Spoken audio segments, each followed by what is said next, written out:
নমস্কার। আজকে যে ঘটনাগুলো নিয়ে আলোচনা করব, ঘটনাগুলো উত্তরপ্রদেশের। উত্তরপ্রদেশে বিজেপি বলেছিল নারী নিরাপত্তা নিশ্চিত করবে। বাস্তবে সম্পূর্ণ উল্টোটা। এনসিআরবির রিপোর্ট বলছে ভারতের মহিলাদের বিরুদ্ধে অপরাধ বেড়েছে 4%। আর ধর্ষণের শীর্ষে কে? উত্তরপ্রদেশ। মিরাটে দুজন পুলিশ অফিসার একজন গ্যাং রেপ সার্ভাইভারকে ধর্ষণ করেছে। ভাবতে পারেন? চেয়েছে 50,000 টাকা মামলা চাপা দিতে। আর এক নারী নিজের স্বামী, শ্বশুরবাড়ি আর সবার দ্বারা ধর্ষিত। পুলিশের কাছে গেছে সাহায্যের জন্য, সেখানেও নির্যাতন।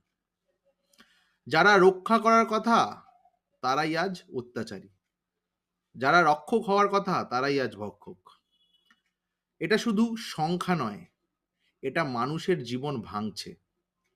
বিজেপির সুশাসনের আসল চেহারা এটাই।